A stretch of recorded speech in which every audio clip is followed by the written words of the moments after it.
Hello and welcome to another episode of the Average Joe Football Show. I'm your host, Joe Fair. Thank you guys so much for tuning in to another episode of the podcast.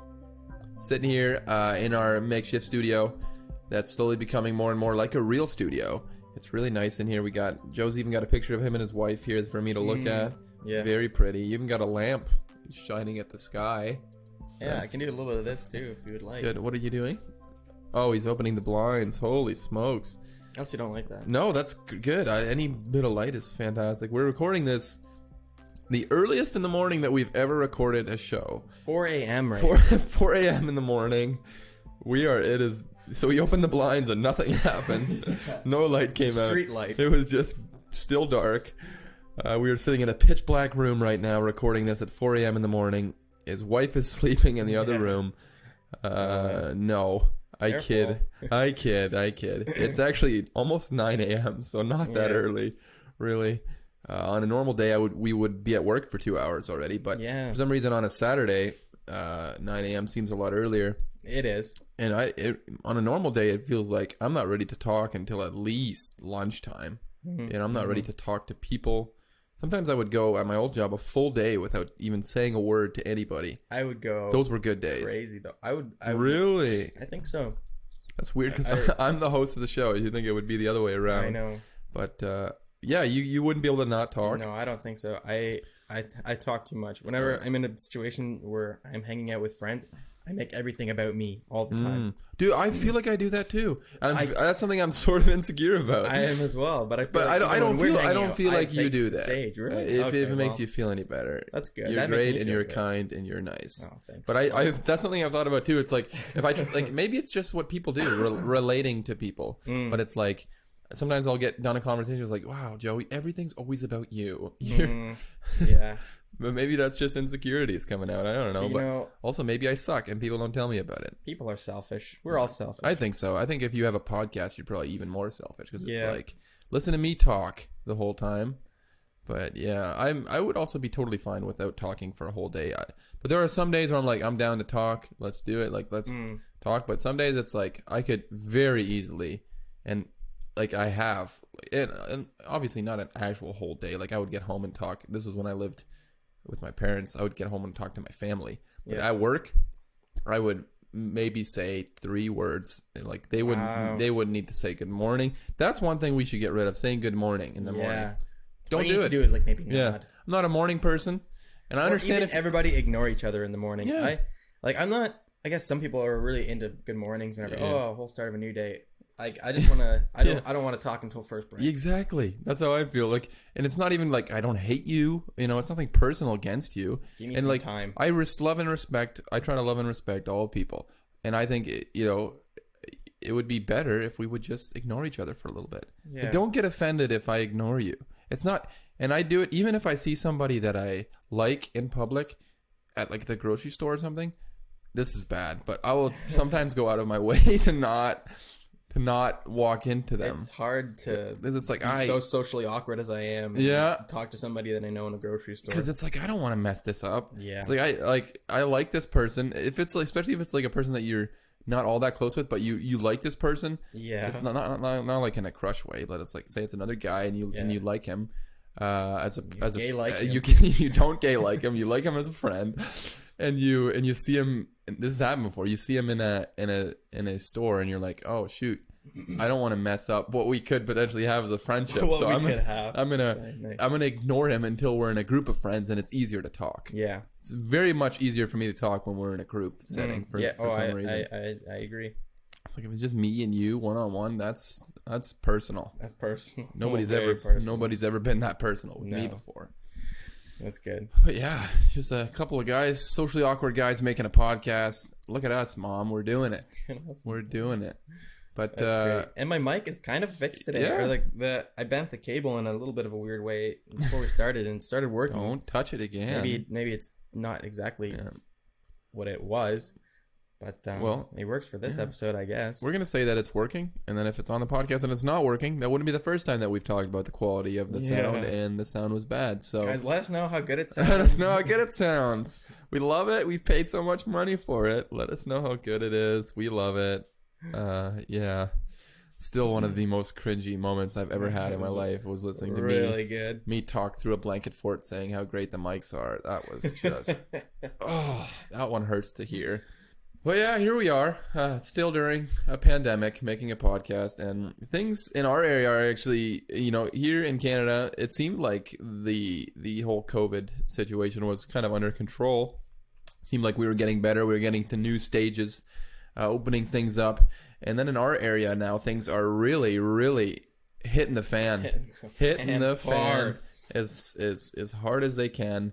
And we're kind of just going right back to the beginning. We haven't had to... Masks have not been mandatory until yesterday. Friday? Yeah, yesterday. Yep. So now we have to wear masks everywhere we go in public, essentially. Anywhere indoors, right? Yeah, I believe so. Indoors. At work, have to wear masks. Well, we don't have to, but we basically have to. Well, if you're within 6 feet of somebody, and for some people that's all day. Yeah. For me, it's not much of the day. Except for in the break room, you don't have to. Yeah. Which is until you sit down, I guess. But like, even when you're sitting down, you're closer than you are to anybody. Yeah. So it's like, are these rules really? I don't know. Whatever.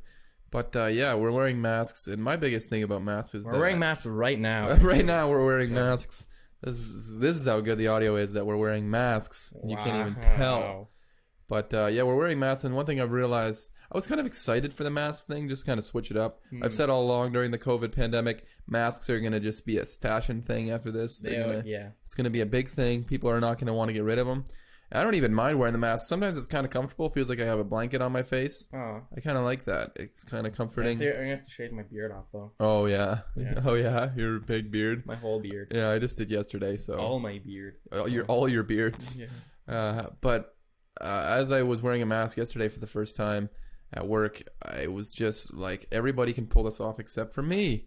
My mask was a mess yesterday. Your mask was bad. Yeah. But not because of you, though. I think your mask just sucked.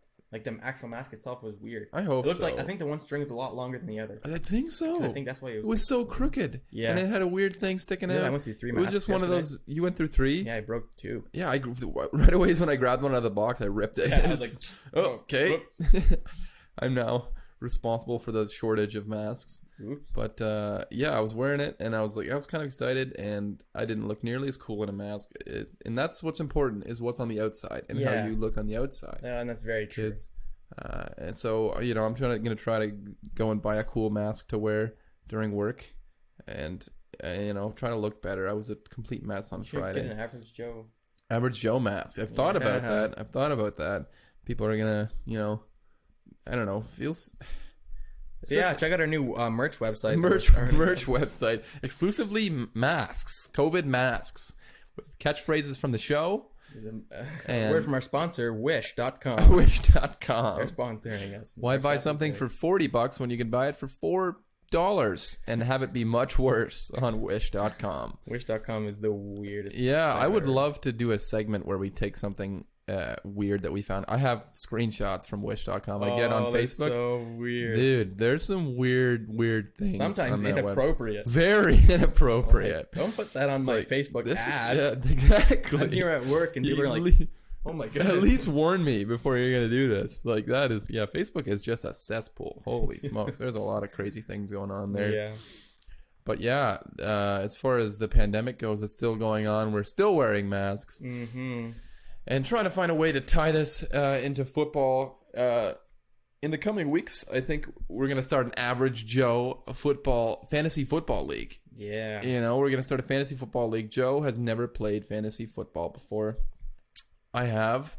And it's usually like I get really excited for the draft, and the draft is fun. I love drafting my team. First 2 weeks, I get off to a good start, usually get 2 wins. And I'm like, I love fantasy football. And then I get bored of it, and I basically forget to set my lineups. But not this year. This year, the stakes are high. I don't know what the stakes are yet, but they're high. And I think, the one rule we're going to have in our fantasy football league is that you have to have a clever name. You can't be like the team that I had for a while. It was called the Dominating Dolphins. Ew. Oh, yeah. That's fine. I was young. Okay, dominating Dolphins. No, I have never won a fantasy. I've never won fantasy football before. Oh, So that kind of shows how much I know about football. But for the most part, I don't care much about fantasy. I'm not a big fantasy head. But I think I was inspired by one of my cousins messaging me, somebody who knows nothing about football, messaging me, wanting to join the fantasy football league and wanting me to do a fantasy football for dummies episode, basically. So I'm just that's gonna be a thing that comes in the future, probably. Look forward to that. But it's gonna be a dummy teaching dummies, because I don't really know all that much about fantasy football. I know stuff about football that I could relate to fantasy football. But as far as fantasy football goes, I'm very much a rookie, but I'm willing to help, willing to teach. And I think when we do our fantasy draft, we have some plans to potentially, I won't say 100%, but potentially record us doing our draft and do a fun little draft where we could maybe call in and talk to other drafters. And so you get a chance to hear from some friends of the show, the Average Joe Show, and just kind of go around and hopefully it'll be a fun experience, me talking you through your very first fantasy football draft. What do you think happens in a fantasy football draft? I would love to hear this. Sorry, repeat that question. What do you think, like what goes down in a fantasy football draft and then a fantasy league? Because a lot of people don't really know what goes on, especially people that are joining this league. They don't really know what happens. What you're asking me what goes on, because I know all about it. Yeah, because you know all about it. Well, pretty much when you start your draft, like there's just a big pool of players. Like you have all your players, okay, in the NFL, and then you get to draft and trade first round pick, second round pick, you know, okay, potato. Yeah, one of those. Yeah. But and then in the league, it's when they all play. It's when they all play. No, I know so little. I know that like it goes off of each individual player's stats in the season, right? Yeah. That's what I know. Yeah. Well, hey, listen, that's pretty good. And that's why I'm drafting Mitch Trubisky as my starting quarterback. Number 1 pick in the draft. Mitch Trubisky. Have you come up with a team name yet? You think you're gonna, or do you want to save it? You want to save it? I got ideas, but I'm not gonna. I'm not gonna give any spoilers. The other day at work, I was coming up with a bunch of clever names for fantasy, and I think when I do the fantasy episode, I'm gonna bring them out, and I'm gonna you got your notebook. I'm gonna hype them up. It's gonna be a thing where I hype it up for a few weeks, but my trademark them. I'm gonna trademark them all. I'm very excited about. Some of them are super good, and some of them are super bad, and it's just the other day, it was quite sad probably to watch, but I was just writing them down, laughing to myself. I thought they were very clever. So if I bring them on the podcast and they're not that good, that'll be kind of disappointing. But anyways, I think we've bantered enough. Why don't we jump right into the news, and then we'll go from there. So let's hit the news.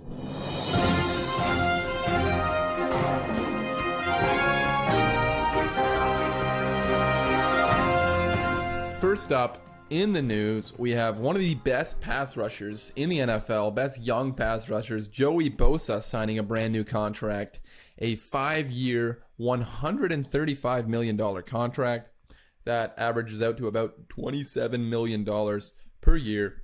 He officially becomes the highest paid defensive player in NFL history, just beating out Myles Garrett, who signed a few weeks ago. So basically how this works is every time a new top-tier defensive player signs a contract, he's going to become the highest paid defensive player in the history of the NFL. That's usually how it works. That's how it works with quarterbacks as well. So it's like one quarterback will get paid, and he's like, oh, he's officially the highest paid NFL player in history. And then the next quarterback signs 2 weeks later, and then he's the highest paid NFL player in history. And now Patrick Mahomes might change that because he signed a just legendary deal like we've never seen before. But going on to Joey Bosa, I like this contract for the Chargers. Joey Bosa's been elite. He's been elite. Even though he held out his first couple weeks, he didn't play for the Chargers because of contract issues. And he's missed 20% of his potential games he could play. But he still averages 10 sacks per season while missing 20% of the games, which is phenomenal. I mean, the guy's been an elite pass rusher since he's been in the NFL. And everybody was talking about his brother, Nick Bosa, who got drafted last year, and how great he was. And he was great as a rookie. But Joey Bosa is still the better pass rusher right now. And it's crazy to see two brothers be so utterly dominant in the NFL, especially when their dad was a tremendous bust for my Miami Dolphins. He never turned into anything as far as a great NFL player goes, and now he's just, I guess, living through his sons who are just monsters. Speaking of my Miami Dolphins, next up in the news we have their new quarterback Tua Tagovailoa. He has officially been cleared for off-season activities, full tilt, Peterbilt. He's going to be ready to go. I'm excited. I don't talk about the Dolphins that much on the podcast, so I don't feel bad for including this in here. I'm going to talk about my Dolphins for a little bit, and I'm excited because everybody in the draft was talking about, oh, you cannot draft Tua. He's too injury prone. He's not going to be ready to play. He's not going to be ready to play. And, he still might get injured in the future. Who knows? But it's just exciting to know that we're going to get to see him out there on the practice field. Obviously a limited training camp as far as COVID goes. But we're going to get to see him in a Dolphins uniform practicing. I'm excited about that. I'm excited for the future of the Dolphins. And there's a lot of fun young quarterbacks in the NFL. I think the NFL is sort of turning a new leaf as far as quarterback goes. Some of the older guys are going to come into retirement. Guys like Tom Brady. Won't be long before he's retiring. Guys like Ben Roethlisberger. We saw Peyton Manning retire a few years ago. We're going to see Phillip Rivers retire within the next few years. And then you're going to get guys like Patrick Mahomes, guys like Deshaun Watson, guys like Joe Burrow, guys like Tua Tagovailoa, guys like Mitch Trubisky, guys like that. Big new names that are finally going to take over. Everybody excluding Mitch Trubisky, obviously. I think he's going to go more the path of Blake Bortles, if you know what I'm saying, Joe. I do know what you're saying, but I disagree. You disagree? I do, yeah, really? That's whatever. Well, listen, there are still some believers in Mitch Trubisky. You're not the only one out there. Maybe you should start a little fan club. I'm sure you get people on board. I will. What number does Mitch Trubisky wear? 24. 24. That's ineligible for quarterbacks to wear that number. Okay, then you tell me, Mr. Smart Guy. what number he wears? Yeah. Number 10. It's your favorite number, isn't it? No. Oh, 11 is. Yeah. Wow. Okay. It's good to know that you know nothing about me. What's my favorite number? Your favorite number? That's easy. 7. Nope. Yeah, it is. No, not anymore. What? You liar. You just changed it. No. Yeah, you did. You told me just the other day your favorite number is 7. You changed it. No. I did not change it. Your favorite number is 7. Yeah, okay. I remember you. It's because I'm a good friend. Why? I remember you. Huh? Why is it 7? Because Cristiano Ronaldo. You. Duh. You basic European boy. You FIFA player. You Aryan. You Aryan. You Aryan. I don't know if I can say that. Is that allowed to be said on the podcast? We didn't say that it was good. I don't even have blue eyes. No. You do. I do. My hair's not blonde, though. It's more... Well, it's more orange. It's more orangish. But yeah. My favorite number is number 11 because of Larry Fitzgerald. I love Larry Fitzgerald. He was my first favorite player growing up, even though he's not even on the Dolphins. Never played on the Dolphins. Only played on the Cardinals. But I love him. I still love him. I love it when he scores a touchdown, he just hands the ball to the referee like he's been there before. All about that. He's been one of the most consistent receivers we've ever seen. And I'm just all about that. I think he looks really cool with the dreadlocks. I've always liked that in a player, having long hair. Something unique. And I love number 11. But yeah, I guess Cristiano Ronaldo's okay too. Yeah, he does well for himself. He does well. We talked about on a couple of podcasts ago. Yeah, him and his Bugattis. Wow. Constantly rolling in his Bugattis. I've never seen Larry Fitzgerald roll in on a Bugatti, but I guess that's one place where Cristiano Ronaldo has him. Also, probably he's much richer. Well, definitely he's much richer, and some would argue more handsome. But Larry, I think you're a handsome guy. I think you're pretty handsome. Moving on to the next news piece of the news segment. It is 49ers GM John Lynch signing a new contract through 2024. They lock him up. Him and Kyle Shanahan have become one of the better GM coach duos in the NFL since coming in, and it's been quite a change because their first 2 seasons, it didn't look all that great. I mean, they were not very successful in their first season. Then they went and got Jimmy Garoppolo. They were not very successful when he went down. And then last year, they end up going to the Super Bowl, and now everybody thinks they're geniuses. And it's fair. I mean, they built quite a good team there. I mean, that defensive line is probably still the best defensive line in the NFL, even without DeForest Buckner. And they have, Jimmy Garoppolo, who's a solid quarterback. And they've built a a decent offense. Kyle Shanahan is just a tremendous coach. He's one of the best coaches in the NFL, in my opinion. His play calling is phenomenal. Some of the motions he has before the snap just make me laugh when I watch 49ers games. I love to watch all the pre-snap motions and everything that's going on there in San Francisco. So I think this is a great signing for San Francisco. If you can have a GM and a coach that get along, that goes a long way. Even if it's not, I'm not going to go out here and say that John Lynch is the most phenomenal GM in the NFL. I think for the most part, Kyle Shanahan is calling the plays or calling the shots there and calling the plays there in San Francisco. But I think if you have somebody that you can get along with, you can work with, that goes a long way, because we see places like New York where it seems like Adam Gase is a little baby boy who can't get along with anybody in the NFL, and that sure doesn't help. I'm going to talk crap about Adam Gase again. Sorry, Jets fans, but he sucks, and he's a bad coach, and he just doesn't get along with anybody. And I don't understand how you can succeed in the NFL when you're two of your highest priority, highest power guys on your team are not getting along. And so that's good news for the San Francisco 49ers. Next up in the news, we have LeSean McCoy, LeSean McCoy, the 11-year veteran running back, signing a 1-year deal with the Tampa Bay Buccaneers to go and join who, Joe? Who's their quarterback? The Tampa Bay Buccaneers. Don't you mean the Tom Brady Yes, Buccaneers? Dude, that was a test to see if you've been listening during the pods. Yes, Tom Brady to join Tom Brady, Rob Gronkowski. I was going to test you on that, but whatever. And Julian Edelman, believe it or not. No, well, not yet, but you never know. Julian Edelman's not there, but Mike Evans, Chris Godwin sort of adds to an already extremely good offense. LeSean McCoy was not what he used to be last year in Kansas City, but the guy is a 6-time Pro Bowler, a 2-time All-Pro in his career, one of the best running backs we've had over the last decade.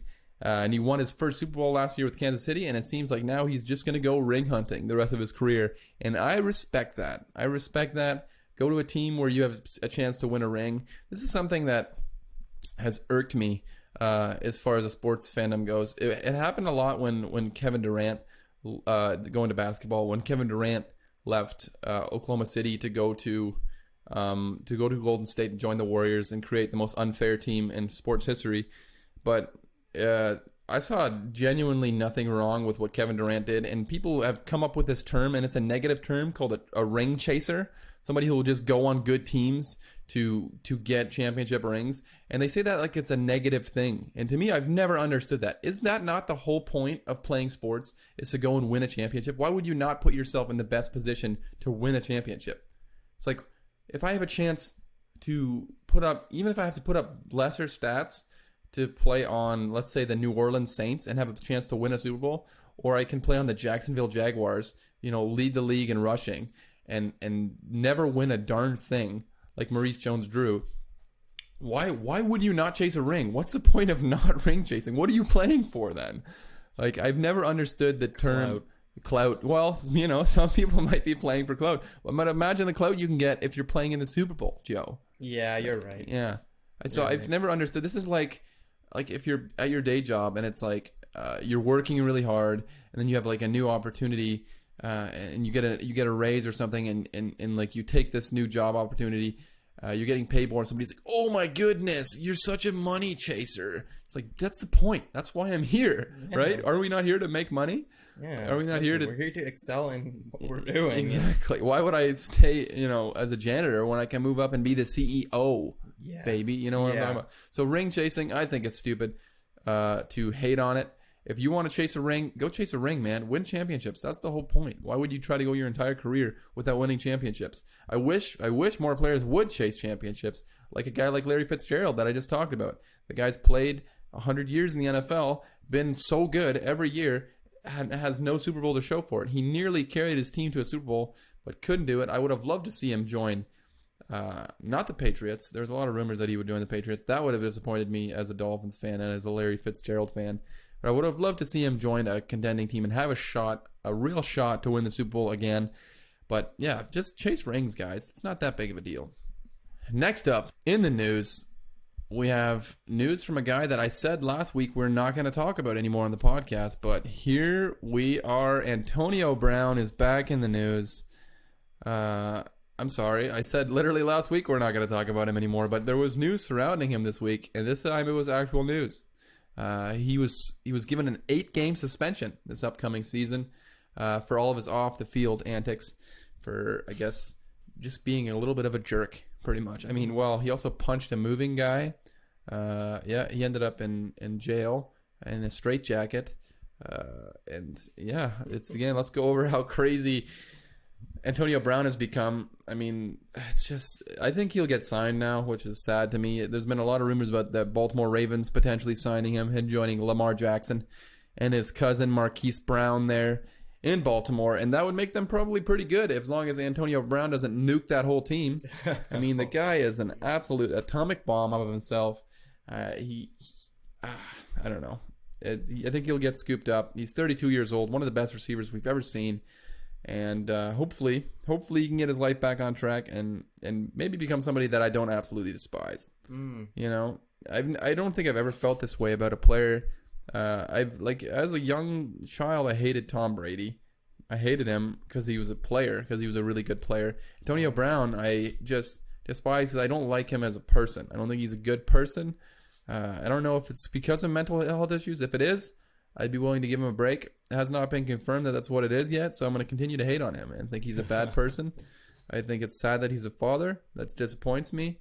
But Antonio Brown, best of luck, and I hope you can at least be a sane human being for at least a season. Up next in the news, we have more COVID-19 news. More exciting news this week as so far 34 players, and probably counting, have opted out of the 2020 NFL season. They've decided they're not going to play for different reasons. You can opt out for personal reasons. You can opt out for medical reasons. And there are some unspecified reasons, but some guys just don't want to play this season. And I understand it's sort of it's a weird time, obviously. Unprecedented is a word rather that you'll hear thrown around a lot, and one that I'm very tired about. I would be very happy to go back to precedented times, if you know what I'm talking about. Didn't realize how nice precedented times. Precedented, yeah.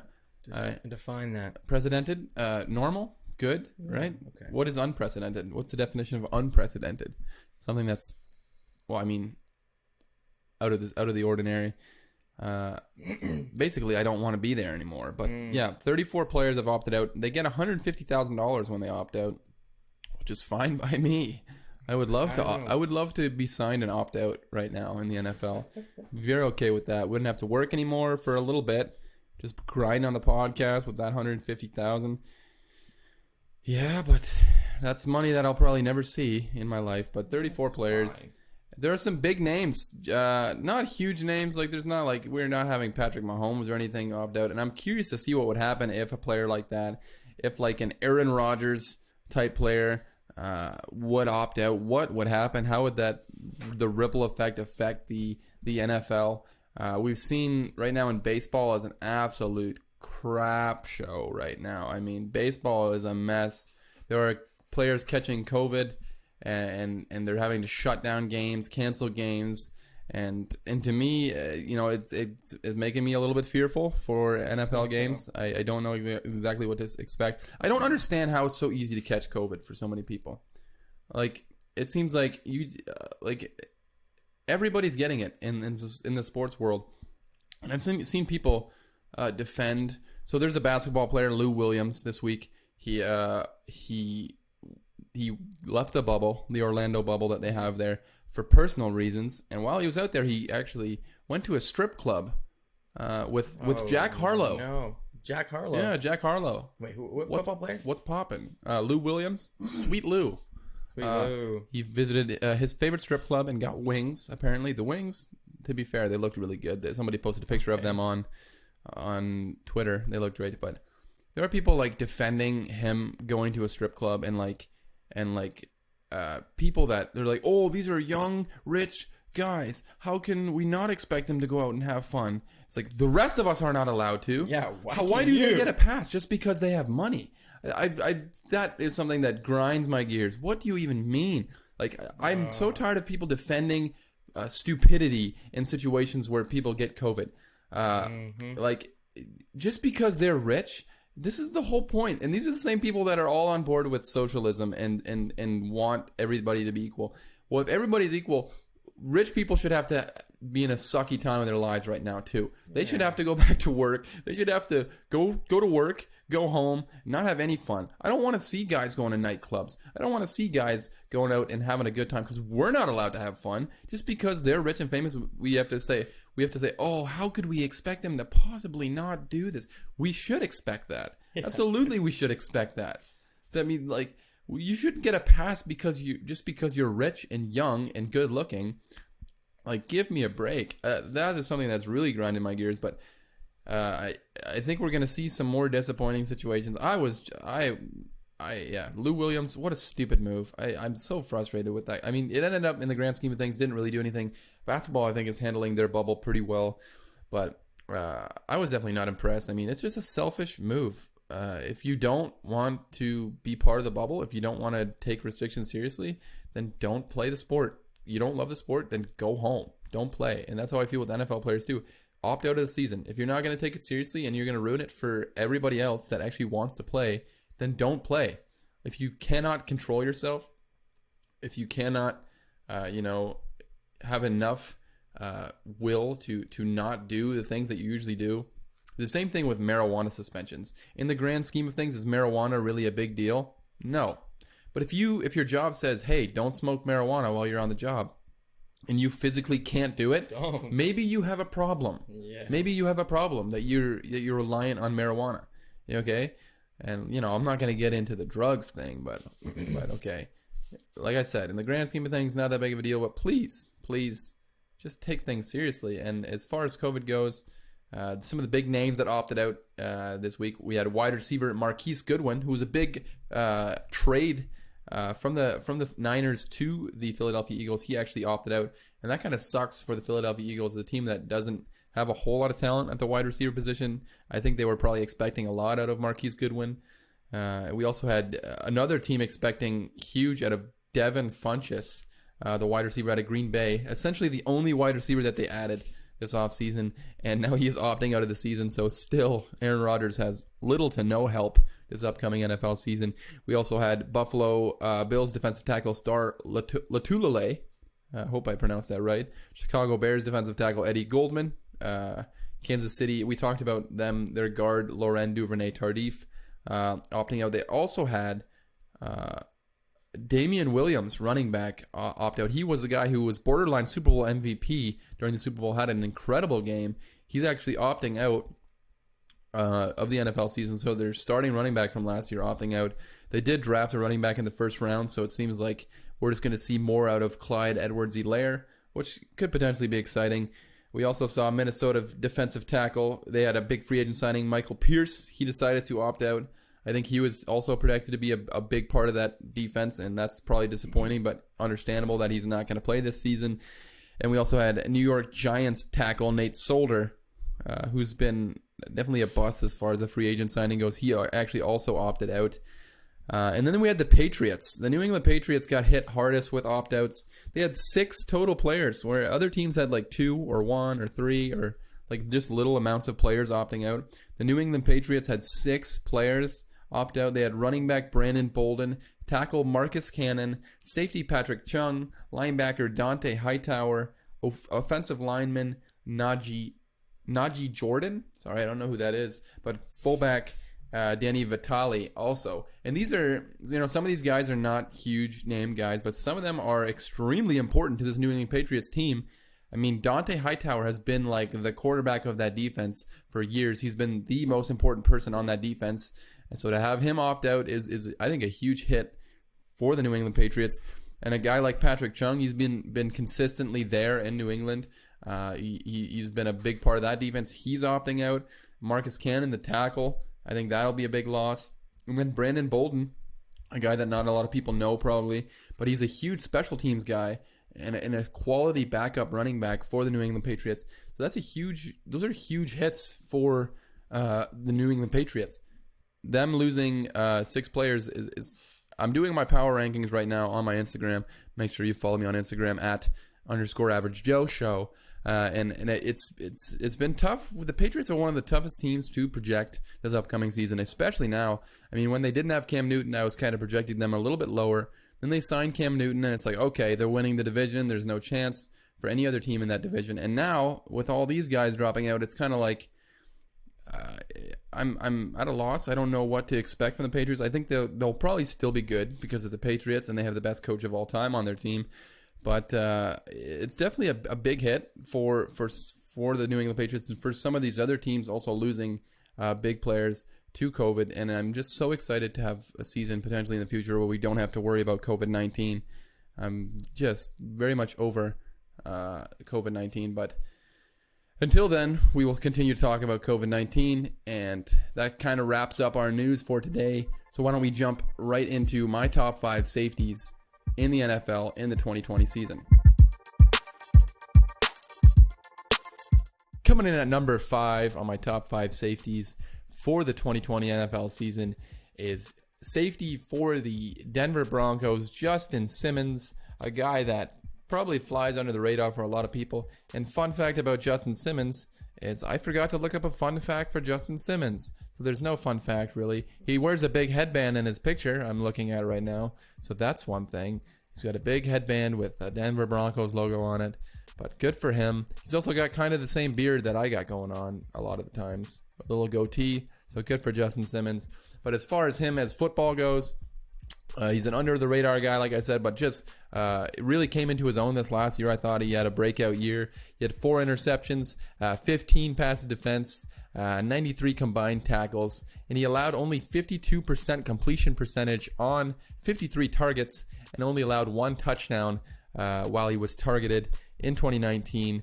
He was a guy who I think was snubbed from the Pro Bowl, and he could have been a potential All-Pro this upcoming season. He's a really phenomenal young player. He's only 26 years of age, so he's still young and developing into a phenomenal safety there for a young and up-and-coming Denver Broncos team.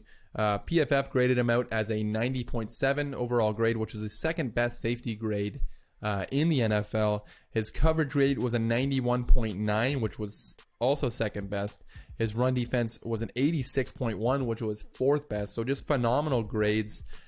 He's strictly a safety. He's not really a guy that you're going to move around a lot. He plays most of his snaps at free safety or box safety.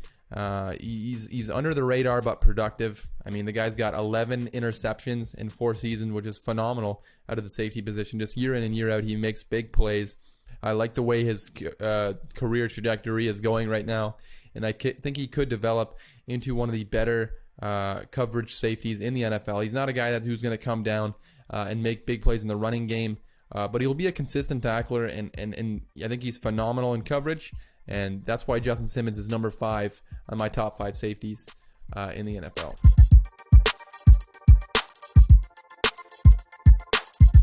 Coming in at number 4, and I have Minkah Fitzpatrick, the safety for the Pittsburgh Steelers. Started his career with the Miami Dolphins, spent a year there, and then got traded for a first-round pick last year to the Pittsburgh Steelers, and absolutely balled out last year for the Steelers. Was one of the better defensive players in the NFL. Fun fact about Minkah Fitzpatrick, I have a personal vendetta against him. That's right. Yeah, me and him don't get along. I mean, he doesn't know who I am, but I want you to know, Minkah, I don't appreciate you and what you did to the Dolphins. He was a guy who, when he was on the Dolphins, he was like, oh, I don't like playing box safety. I don't like playing all over the field. I don't want to do that. And then he gets traded to Pittsburgh, balls out, and now this offseason he's saying, oh, yeah, I would be down to move around to different positions. I'd be down to play box safety. I'd be down to, move different spots. Whatever, Minkah. The only reason you're on this list is because I feel like you have to be on this list. If it was up to me, which it is, I wouldn't want you on this list. I don't appreciate you as a person, but I appreciate you as a player. You balled out last year. Just maybe don't be a mean guy to the Dolphins anymore. But his 2019 stats, I mean, the guy, you can't not put him on the top 5 safety list. He was a first-team All-Pro and a Pro Bowler last year at the safety position. He had 5 interceptions, 69 combined tackles, 2 forced fumbles, and 2 touchdowns, 2 defensive touchdowns. One was a fumble recovery for a touchdown. One was an interception return for a touchdown. So the guy just made plays last year. It seemed like when he got to Pittsburgh, he just instantly became one of the biggest playmaking safeties in the NFL. He was making plays every single week. He had 2 interceptions in his revenge game against the Dolphins. I saw people talk. I saw the NFL.com. They had a video where he's breaking down a revenge game against the Dolphins. I'm not sure what kind of revenge he's trying to get on a team that traded him when he asked to be traded. I don't know what kind of revenge you're trying to get on a team that you didn't want to play for anymore because you didn't want to be a team player. But he balled out again in that game. He had 2 interceptions. They were mostly gimmies from Ryan Fitzpatrick. One Fitzpatrick to another Fitzpatrick. But PFF graded him out as a 79.8 overall safety. He had a 77.4 coverage grade and 86.3 run defense grade. So pretty good in that sense. And this is another guy who's just a pure free safety. He plays 77% of his snaps at free safety. So you're not going to see him move around to the box a whole lot. Unless, of course, he wants to now, Minka. Do you want to move to the box now? Tell me, Minka Fitzpatrick. So he's a coverage guy. He was only brought on a blitz 7 times last year, which was crazy to me. So you don't see him blitzing. You don't see him in the backfield very often. He's purely a safety.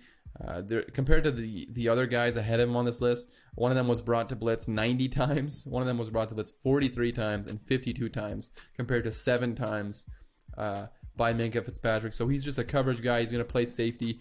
And I think, he wasn't targeted a lot in 2019. I think teams kind of avoided his area of the field. And that's fair. I mean, the guy was a playmaker. It seems like he's always around the ball. He's created 8 turnovers, and he has 2 touchdowns in last season. So overall in his career, he has 10 turnovers and 3 touchdowns on the defensive side of the ball in 2 seasons. So he's just constantly making plays, constantly around the ball, and that's definitely something that is nice to have at the safety position. He's another young guy with potential, and he's a guy who could move up on this list. Some might say that number 4 is too low for a guy who was one of the best safeties in the NFL this year. I think he's got to show me a little bit more, and obviously I have a personal vendetta against him, so he's number 4 on my top 5 safeties list. Coming in at number 3 on my top 5 safeties list is safety for the defending Super Bowl champion Kansas City Chiefs, Tyrann Mathieu. Fun fact about Tyrann Mathieu that everybody already knows: his nickname is the Honey Badger. So everybody knows that, but again, I forgot to look up nicknames for these, or fun facts for these guys. So I'm just going to give you the blandest and boringest ones I can think of off the top of my head. During the 2019 season, he was a first-team All-Pro, actually at the defensive back position, so not even at the safety position. And many people could argue that he's not even a pure safety. I think that my definition of safety is somebody still who can, you can play safety, but you can also move around in a lot of different positions. And he's a guy who does that. He moves all over the field. My top 3 guys are guys that are very versatile guys that you can move in the slot, guys that you can move to box safety or free safety. You can even move them to linebacker or have them rush the passer. And that's the kind of guy that Tyrann Mathieu is and has been throughout his career. He's been consistently great. In 2019, he had 4 interceptions, 75 combined tackles, 2 sacks, 12 passes defense, and he had a 56.3 completion percentage allowed on 80 targets. PFF graded him out as a 75.4 overall safety, and he had an 82 coverage grade, and his other grades were not phenomenal, but the guy is a great coverage safety and just a great coverage secondary player. You can move him anywhere in the secondary. He played actually the majority of his snaps this season at slot quarterback. So he played most of his snaps as a cornerback. I think I said quarterback. I meant to say cornerback. So he's a guy that you can move around, and he excels no matter where you put him in the secondary. I mean, he was a phenomenal slot corner this year, good enough to be an All-Pro, and you can move him out to safety, and he can be a phenomenal elite player there, and that's what makes him so great. And he's another guy who's just been consistently great throughout his career. He came in as a third-round pick, had some off-the-field issues, and has since turned that completely around. One of the better leaders in the NFL, and just an overall really, really great player and great safety who I expect to do even greater things after earning his first career Super Bowl with the Kansas City Chiefs. Coming in at number 2 on my top 5 safeties list for the 2020 NFL season, it is Jamal Adams, the safety for the New York Jets. PFF had him graded as an 87.9 overall safety. Didn't have a whole lot of weaknesses in his game, especially as far as PFF grading goes. I mean, just had phenomenal grading all across the board. Had an 87.3 coverage grade, 78.3 run defense grade, which seems low for him. He seems like a phenomenal run defender. And he had an 89.9 pass rush grade at the safety position, which is phenomenal. During the 2019 season, he earned his first All-Pro spot and his second Pro Bowl, so he balled out again. A fun fact about Jamal Adams that I'm thinking about at the top of my head, his dad, George Adams, also a first-round pick in the NFL. He was a running back for, I believe, the New York Giants. Like I said, this is at the top of my head. He got drafted to another New York team. That's crazy to have a father and son both be drafted in the first round of the NFL draft. It's insane how many families there are in the NFL. We've talked about a few of them already on this episode and a few of them on last week's episode. But as far as the 2019 season goes for Jamal Adams, he continued to ball out like he has done since he's been in the NFL. He had 1 interception, which was a pick 6 against the Patriots. He had 75 combined tackles, 6.5 sacks, which is crazy. There are some edge rushers that don't get 6.5 sacks, and he's a safety getting out there getting 6.5 sacks. He had 7 passes defensed, which is pretty impressive for a guy who plays the majority of his snaps at box safety. He's more of a run-stopping box safety. He's got 10 tackles for loss, which, again, phenomenal numbers for a safety, and 13 quarterback hits. He also had 2 forced fumbles and 1 fumble recovery, which he took back for a touchdown, which is the funniest play you'll ever watch in your life.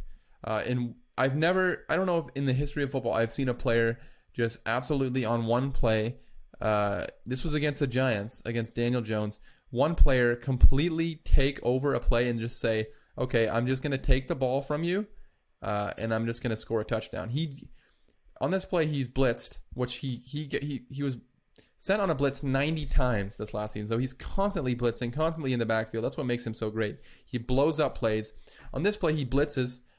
He runs over Saquon Barkley, runs him over, basically pushes him into Daniel Jones. And then when he gets to Daniel Jones, he rips the ball out of Daniel Jones' hands and runs it back for a touchdown. It is, every time I watch it, I have to laugh. It's utterly hilarious to see a guy just completely take over the game. And that's what we can expect to see more of. As obviously now he got traded to the Seattle Seahawks. I believe at the beginning of this podcast, or at the beginning of this, I said he was with the New York Jets. He's no longer with the New York Jets. He has been traded, obviously, to the Seattle Seahawks. That was the big news of last week. So he's just an incredible playmaker. The guy just blows up plays in the backfield. He's an absolute dog, a guy that you want on your team, an alpha male, a guy who's going to come and be the leader, the quarterback of that defense. He's an extremely good tackler and great in coverage. He's really a new age safety, a guy that you can move all over the field and just makes plays. Even if it's not intercepting the ball, he only has 2 interceptions in his career. He just makes plays in other facets of the game. He hits hard, blows up plays, gets sacks at the safety position, and just sent on blitz 90 times in one season. This is phenomenal. So I expect him to be a big time playmaker for that contending Seattle Seahawks team.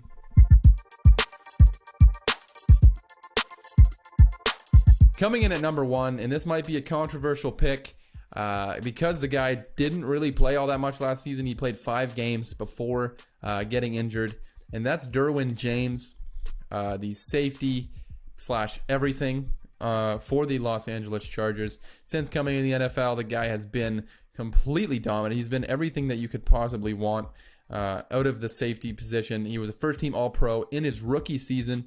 Only played 5 games last year, like I said. Had a stress fracture in his foot. I'm going off projection, and I'm going off what he did during his 2018 season. Fun fact about Derwin James: according to himself, he has played every position on the Los Angeles Chargers defense except for middle linebacker and nose tackle. So he's played every single position on that defense except for those two. So he's a guy that just plays all over the field, and he excels all over the field. He's 6'2", 215, so he's just a big dude. Big, fast, strong, athletic. His rookie season, he had 3 interceptions, 105 tackles, 3.5 sacks, 13 passes defense. So he's just all over the field. He had an 89.7 coverage grade, a 78.7 run defense grade, and a pass rush grade of 86. So just phenomenal across the board. 88.3 overall grade by PFF during his rookie season. He's a guy that I think is this year, especially on that tremendous defense that they have there in Los Angeles. I think he's going to develop into one of the best. Well, the best. I have my number one. I think he's going to develop into the best safety in the NFL. And in my opinion, he's already that just based off his rookie season. He's a guy who he's not just a safety. He's a guy you can put at linebacker. He's a guy you can put at cornerback. He's a guy you can put at edge rusher. You can put him anywhere on the field, and he excels anywhere. He can cover running backs. He can cover tight ends. He can cover wide receivers. I mean, the guy does it all for the Los Angeles Chargers, and that to me, that's why I have him as my number one safety going into the 2020 NFL season. We saw Daniel Jeremiah had a tweet when all the stupid Madden ratings were coming out, and people were making a big deal. Who cares? Madden sucks, like I said. Madden's going to rate people dumb. And they had Derwin James not rated good enough. I don't even know what his rating was. Like I said, who cares? But he was not rated high enough. And Daniel Jeremiah said, basically, if all the GMs in the NFL were having an open draft of every player, Derwin James would absolutely be the first safety off the board. And to me, I agree 100%. Derwin James, he plays all over the field. He excels at strong safety, free safety, cornerback, linebacker, edge rusher. And you can just put him wherever you want him. Basically, if you have an injury at a certain position, just put Derwin James there and have him play there. And he's the reason why a guy like Isaiah Simmons this year in the draft went so high in the draft. It's because people see a guy like Derwin James who can play all over the field and cover anybody and play tremendous run defense and be a complete playmaker. He's a guy like Jamal Adams too, in the sense where he just blows up plays and he can just change the game in a matter of seconds. And so to me, that's why Derwin James is my number one safety in the 2020 NFL season. And Joe, you've been pretty quiet during the top 5. I'm going to put you on the spot here a little bit. Give me your top 5 indie bands. Top 5 indie bands or music or artists. Just artists. Indie bands or artists or people that nobody's listening to, but that you listen to. I'm going to put you on the spot. Music is your forte, so if you don't come through, Joe, it's gonna be pretty disappointing. I got a couple. So 5. Who's 5? I don't know what the definition of indie is. Indie. Well, just like I don't know. To me, anything that you say basically will be indie because I won't know them. So actually, a couple artists. You know, The Office. Yes. The show The Office. Yeah. Creed. In real life, his name is actually Creed as well. Yeah, Creed. His name is Creed Bratton. That's phenomenal. And he makes music. No way. Yeah. And it's good? And it is good. Really? I knew that he made music too. And quite interesting. You actually, what is it called? Like, what is this? He put out an album in 2020 called Slightly Altered. Wow. And it's 10 songs long in 38 minutes. The first song is called Mose Was a Runner. I don't know if that's whatever thing to The Office. That's hilarious. It's good, and it's actually what kind of vibe is it going for? It says rock, but it is. Is it weird? Yeah, it is. It's kind of weird. I haven't listened to the whole album yet, but it's good. I actually quite like it. I guess this is not in order. Okay, this is not in order. Yeah, well, I'm just kind of putting you on the spot. So, well, and then I guess another. Dominic Fike. For some reason that was a name that was in my head that I knew you'd say. Dominic Fike. He released an album yesterday. Wow. Called What Could Possibly Go Wrong. What could possibly go wrong? So make sure you go and check good. Dominic Fike. Good, very good album. Okay, that's 2. 070 Shake. Whoa. 070 Shake? 070 Shake. Are these zeros or are they O's? Yeah, 070 Shake. Oh, okay. Is an artist I've been listening to a lot recently. She's very It's good. A she? It's a she, yeah. Wow. What kind of music is that? I guess her earlier stuff was more like hip hop, rap, but now she's been making like alternative music. Ooh. And it's like That could mean anything. Yeah, alternative, but kind of alternative hip hop ish. It's very good. That's 3, right? Yeah, that's 3. That's super cool. Also, he's just furiously going through his phone right now, trying to find people that he likes. Tom Misk. Yeah. How is that spelled? Misch. So I don't know. Misk. Tom. Also dropped an album in 2020 called What Kind of Music? What kind of music? Super. What kind of music good. does he make? It's alternative. It's like jazzy. Kind of, not really jazzy, but he plays like jazz guitar. So that's also very good. There you go. There's 4. You need 1 more. Yeah. Make sure you make it a good one. Christian Leave. Christian Leave? Christian Leave. Leave. Yes. Like he's leaving? Yep. Christian Leave. Christian Leave. Released a song recently, I think. A pop song. I'd love it if we could play songs of them while we're doing this, but not allowed to. So. It's called Adult. Adult? Leave. It's called Adult. A song or an album? It's a song. Okay. Yeah, it's a single. And it's good. Yeah, so it's my top 5. All right, well, rate them. Not in any order. Nope, now you have to order them. Okie dokie. Top 5, here we go. Order them from start at 5 and go down to. I don't even know if you remember all the 5 that you said. I'm sure you do. Christian Leave would be at a 5. Christian Leave, 5. Creed Bratton, that's 4. Ooh, Creed Bratton comes in at 4. That's pretty good. He's a young up and coming artist. Oh, not young. 3 are very hard. Ooh. Pressure's on here. Then I think it would have after that, and then it would be Tom Misk. Tom Misk.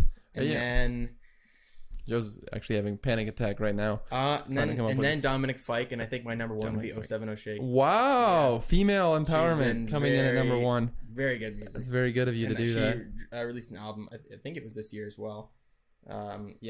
Called Modus Vivendi. Modus Vivendi, which basically it just means the way of life or the mode of life. Is it like a thing that has, like, if you're an indie artist or a band, you have to have just the weirdest names for everything? Yeah, is that like weird? Is that like a normal thing? Yeah, it's like kind of quorky. Yeah, a little quirky. You know, it's like, I listen to freaking Weasel Hammocks. You know, yeah. So make sure you go out and listen to these people. Quickly say them back one more time, Joe. Say them back. Yeah, say them back. What are their names? I'm not gonna be in order now. Creed Bratton. Tom Misk. Dominic Fike. 070 Shake. 070 Shake. And Christian Leave. Very good. Make sure you go out and listen to these artists. And if you don't like them, it's on Joe. It's not on me. My bad. But if you're going to listen to, say, Taylor Swift's new album, don't. Listen to this one instead. I actually don't mind it. Okay, well. I know we talked about that on the last episode, and I'm sorry, but Joel showed me some songs. There's a song with Bon Iver. Okay. And it's good. Another person that you like.